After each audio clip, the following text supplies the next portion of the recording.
இப்போதான் நம்ம சேனலுக்கு நீங்கள் முதல் முறையாக வரீங்கன்னா தயவுசெய்து கீழே இருக்கிற ரெட் கலர் சப்ஸ்கிரைப் பட்டன் அழுத்தி சப்ஸ்கிரைப் பண்ணிக்கோங்க. கூடவே அந்த பெல் பட்டன் அழுத்தி ஆள்னு கொடுத்துக்கோங்க. அப்போ தான் நம்ம போடுற வீடியோ உங்களுக்கு தினமும் கிடைக்கும். சரி வாங்க இப்போ நம்ம வீடியோக்குள்ளே போகலாம். தஞ்சையை சேர்ந்த யூசுப் என்பவருக்கு திருமணமாகி மனைவி குழந்தைகள் இருக்கிறார்கள். குடும்பத்துடன் அவர்கள் திருச்சியில் வசித்து வந்தார்கள். இந்த நிலைமையில்தான் குவைத்துக்கு வேலைக்கு சென்ற யூசுப் அங்கு தன்னுடன் பணி செய்து கொண்டிருந்த அகிலா என்கின்ற இலங்கை பெண்ணை காதலித்து திருமணமும் செய்து கொண்டார். பின்னர் அந்த பெண்ணை தமிழ்நாட்டுக்கு அழைத்து வந்து தஞ்சாவூரில் ஒரு வீடு அமர்த்தி குடிவைத்தார்.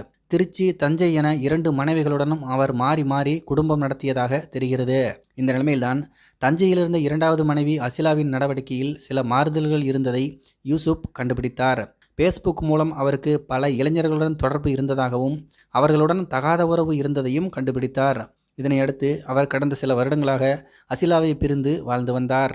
இந்த நிலைமையில்தான் கடந்த 2016ஆம் ஆண்டு யூசுப் மீண்டும் குவைத் சென்றிருந்தபோது அவருடைய வங்கி கணக்கில் இருக்கக்கூடிய அனைத்து பணத்தையும் வங்கி மேலாளரை தன்னுடைய வலையில் வீழ்த்தி அசிலா எடுத்துவிட்டதாகவும் யூசுப்பின் வங்கி லாக்கரில் இருந்த கோடிக்கணக்கான நகைகள் மற்றும் சொத்துக்களை தன்னுடைய பெயருக்கு மாற்றிவிட்டதாகவும் கூறப்படுகிறது.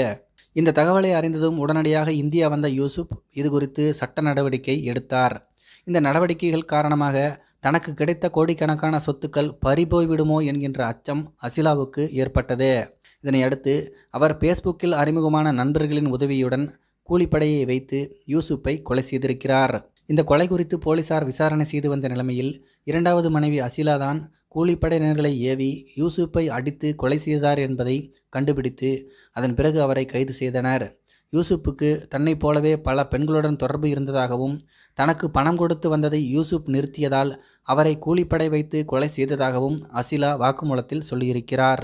மனைவிக்கு துரோகம் செய்து வெளிநாட்டில் வேலைக்கு சென்ற இடத்தில் காதலித்து திருமணம் செய்த யூசுப்பின் வாழ்க்கை சொற்ப ஆயுளில் முடிந்தது மட்டும் இல்லாமல் அவருடைய குடும்பம் இன்று தத்தளித்து வருகிறது என்பது குறிப்பிடத்தக்கது.